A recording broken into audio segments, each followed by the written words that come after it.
Hello story lovers, welcome to our channel. ఈరోజు కథ ప్రణయమ episode 34. Isha అద్వైత గారు మనకు అందించిన ఈ స్టోరీని అద్వైత గారి పర్మిషన్తోనే మీ అందరికీ చదివి వినిపిస్తున్నానండి. Thank you so much. ఇక ఈరోజు మనం స్టోరీలోకి వెళ్తే, వేద మంత్రాల సాక్షిగా కౌశల్ చేతిలో రిషిక చేతిని నిలిపి శ్రీకాంత్ వంశీ ఆమెను కన్యాదానం చేస్తారు. దాస్యామి విష్ణువే తుభ్యం బ్రహ్మలోక జయీషయ కన్యా మమాగ్రతో భూయ కన్యామే దేవీ పార్శ్వయో కన్యామే సర్వతో భూయాస్తదాన్మ నాన్మోక్షమాప్నుయాత్ అన్న మంత్రం పంతులు గారి గొంతులో వినసొంపుగా వినిపిస్తుంటే రిషిక చేతిని కౌశల్ చేతిలో పెడతారు వంశీ శ్రీకాంత్. ఇద్దరిలోనూ అంతులేని ఆనందం. ఆ ఆనందానికి ప్రతీకగా వెలుగుతుంది మొదటి బల్బ్. కళ్ళు మిరమిట్లు గొల్పేలా డిస్కో లైట్ అతిథులు కూర్చున్న ఆవరణలో వెలిగి సగం ఫోకస్ని గ్యాదర్ చేస్తుంది. శ్రావ్యంగా వినిపిస్తున్న సన్నాయి నాదానికి జతవుతుంది పెరుగుతున్న రిషిక ఎదచప్పుడు. మొదటిసారి పెదవులు తడబడి గొంతు తడారుతోంటే అతడి స్పర్శలో తేడా ఇట్టే తెలుస్తుంది ఆమెకు. వెచ్చగా తాకిన అతడి అరచెయ్యి తన అరచేతుల్లో చిరుచెమట్లు పుట్టిస్తుంది. ఇటు కౌశల్కి ఆమె తడబాటు, వణుకుతున్న ఆమె చేతుళ్ళు తెలుస్తుంటే చాలా గమ్మత్తుగా అనిపిస్తుంది అతనికి. ఈసారి వాళ్ళ భావాలని వాళ్ళకే చూపేలా వెలుగుతోంది మరో లైట్. మరికొన్ని కాంతులు వెదజల్లుతున్న ఆ లైట్ మీదకే అందరి ఫోకస్ పోతుంది. ధర్మేచ అర్ధేచ కామేచ త్యయేష నాతి చరితవ్య నాతి చిరామి అని కౌశల్ పలికినప్పుడు సెంటర్లో లైట్ వెలిగి ఆ లైట్ ఒక్కటిగా కలిసిన ఇద్దరి చేతుల మీదే ఫోకస్ చేస్తుంది. శ్రీకాంత్ నీళ్లు పోస్తుంటే వంశీ ఆనందంగా కౌశల్ కాళ్ళు కడగగా, తర్వాత వంశీ నీళ్లు పోస్తే శ్రీకాంత్ కాళ్ళు కడుగుతాడు. నెమ్మదిగా ఒక్కొక్కటిగా పైన ఏర్పాటు చేసిన సీలింగ్ లైట్స్ వెలుగుతాయి.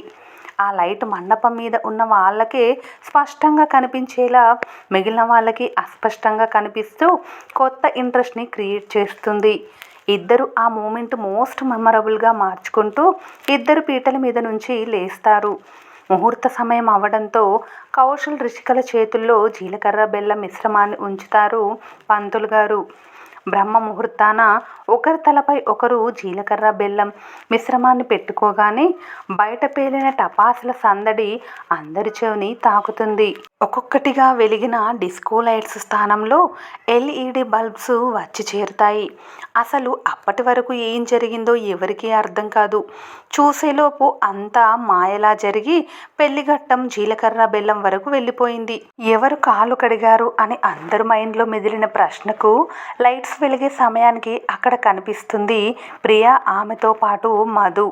దాంతో వాళ్ళకి మరొకరిని అడిగే ఛాన్స్ లేకుండానే ఆన్సర్ కళ్ళెదురుగా కనిపిస్తుంది. కొన్ని నిమిషాల ముందుకు మనం వెళ్తే డోర్ విరిగేలా కొట్టిన ఎవ్వరూ డోర్ ఓపెన్ చేయరు.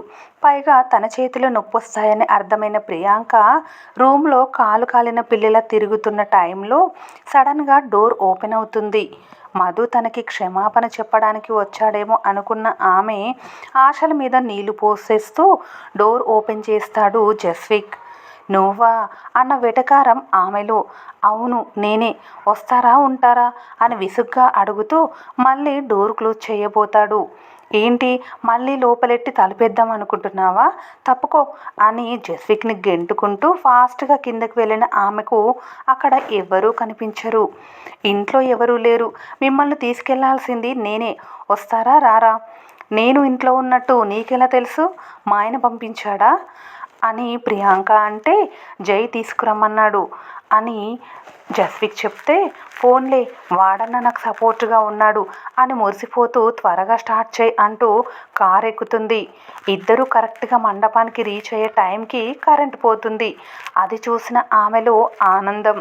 వేగంగా దిగి బయటికి వెళ్దాం అనుకునేలోపు జస్విక్ డోర్ లాక్ చేసేస్తాడు. డోర్ తీ అని ప్రియాంక అంటుంటే, 5 నిమిషాలు కూర్చో అత్త, నీతో మాట్లాడాలి, ఆ బేరం తేలాక డోర్ ఓపెన్ చేస్తాను అంటాడు జస్విక్. అత్త ఏంట్రా అత్త, చెత్తన కొడక, ఇంకోసారి అత్త అని పిలిచావంటే ఒళ్ళంతా వాతలు పెడతాను అని ప్రియాంక అంటుంటే, నీ కూతుర్ని చేసుకుంటే ఎలాగో నువ్వు నాకు అత్తవేగా అత్త ప్రస్తుతం హైమ ఖాళీగానే ఉంది, నన్ను ట్రై చేసుకోమంటావా అని జస్విక్ అంటుంటే, చెప్పు తీసుకొని కొడతాను, నా కూతురు పేరు నీ నోట్లోకి వచ్చిందంటే అని ప్రియాంక అంటుంది. ఆల్రెడీ వచ్చిందిగా అని నవ్వి బయట టపాసులు పేలే వరకు ఆమెను ముప్పు తిప్పలు పెట్టి లాస్ట్కి తీసుకొచ్చి బ్యాక్ డోర్ నుంచి డైరెక్ట్గా స్టేజ్ ఎక్కించేస్తాడు. ప్రియాంక స్టేజ్ ఎక్కటం, లైట్స్ అన్ని క్షణాల్లో ఆన్ అవ్వటం సెకండ్ తేడాలో జరిగిపోతుంది. అసలు ఏం జరిగిందో అని ఆమె మైండ్కి పిక్చర్ రీచ్ అయ్యేలోపు సినిమా కంప్లీట్. పంతులు గారి ఆదేశం మేర కౌశల్ రిషిల మధ్య వస్త్రాన్ని అడ్డుగా నిలిపిన హైమ, సంయుక్త శంకుచక్ర నామాలున్న ఆ తెల్లని తెరని తొలగించి పక్కకు వెళ్తారు. జై, సంయుక్త, ప్రియాంక, మధు, హైమ, వంశీ, శ్రీకాంత్, జస్విక్, సావిత్రి, శాంభవిలు స్టేజ్ మీదే ఉండేసరికి నిమిషంలో జరిగిన మాయ సైతం వర్మగారికి అర్థమైపోతుంది. కౌశల్ జైలులో ఎవరో ఏదో చేశారని అర్థమై ఆయన పిడికిలలో ఇరుక్కున్న గాలి అల్లాడిపోతుంది. అడ్డుతెర తొలగిన క్షణం ఒకరిని ఒకరు చూసుకోమని అలవాటుగా అనేసిన పంతులు గారు తర్వాత సర్దుకొని కౌశల్తో అమ్మాయిని చూడమని చెప్తారు.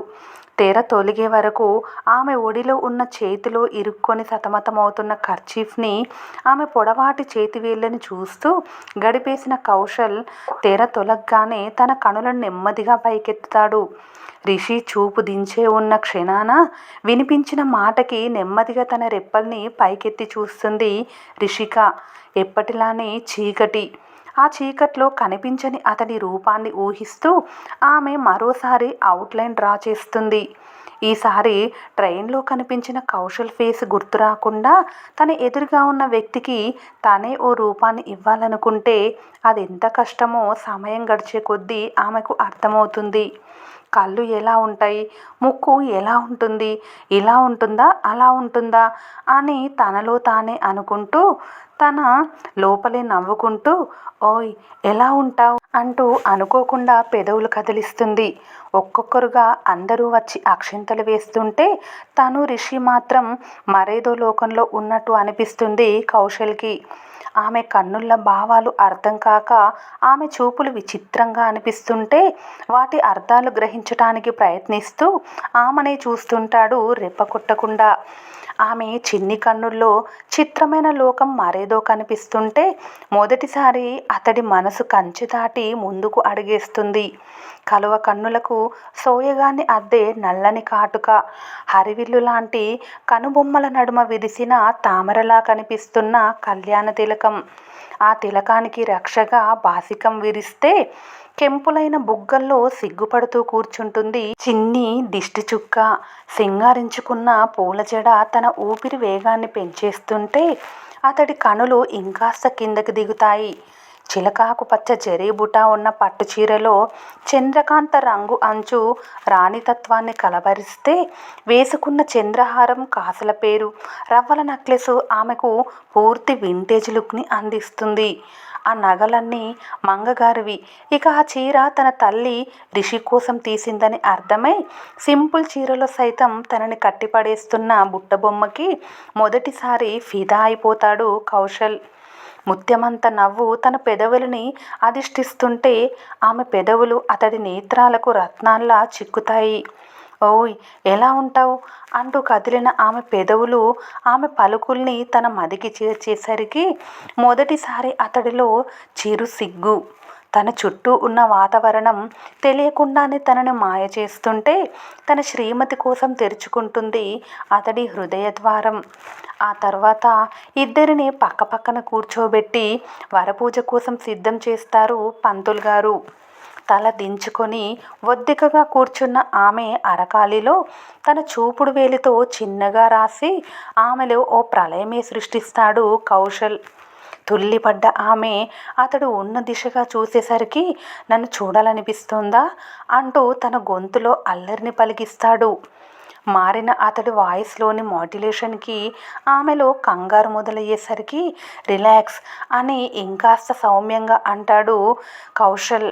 హా అని తడబడుతూ చెప్పి హైమ పెట్టిన ఎంగేజ్మెంట్ రింగు మీ వేలికే ఉందా అని చిన్నగా అడుగుతుంది రిషిక. లేదు తీసేశాను అని కౌశల్ చెప్పగానే ఓహో అన్న రిలాక్స్డ్ ఫీలింగ్ ఆమెలో. ఏంటి జెలసీనా అని కౌశల్ అంటే, అదేం లేదు, నన్ను పెళ్లి చేసుకోబోతున్న మీ వేలికి తను పెట్టిన రింగ్ ఉంటే తర్వాత తన లైఫ్లో డిస్టర్బెన్స్ క్రియేట్ అవుతుందని ఆలోచించాను అని రిషి చెప్పగానే, మన పెళ్ళితోనే మీ ఇద్దరి మధ్యలో ఉన్న రిలేషన్ బావమరదలుగా మిగిలిపోయింది. మీ ఇద్దరి వేళ్ళకి ఎంగేజ్మెంట్ రింగ్స్ ఉంటే ఫ్యూచర్లో డిస్టర్బెన్స్ వస్తుంది కదా అని రిషి చెప్తూ ఉంటే, నీతో పెళ్ళి అనుకున్నాక హైమ పెట్టిన రింగు తీసేశాను అని కౌశల్ చెప్తాడు. మీరు చాలా ఈజీగా మీ ఆలోచనల్ని చేంజ్ చేసుకుంటారని ఇక్కడే అర్థమైంది అని రిషిక అంటుంటే, అప్పుడే నన్ను నా క్యారెక్టర్ని ఒక అంచనా వేసేసి దానికే స్టిక్ అయిపోకు. ఫ్యూచర్లో నువ్వు చూడాల్సింది చాలా ఉంది. ఇప్పటి వరకు అటు ఇటు ఊగిసలాడిన నా ఫీలింగ్స్ని సైడ్కి తూగేసరికి నా లైఫ్ నీ కోసమే అని ఫిక్స్ అయ్యా. కాబట్టి హైమ మీద క్రియేట్ అవని ఫీలింగ్స్ని నీ మీద క్రియేట్ అవుతుంటే వాటికి స్వేచ్ఛనిచ్చాను అని కౌశల్ చెప్తూ ఉంటే, మాటకారే మీరు అని రిషిక అంటుంది. నీకంటే కాస్త తక్కువే అని కౌశల్ చెప్తూ ఉంటే బిగించిన పెదవుల్ని ముడుస్తుంది రిషిక.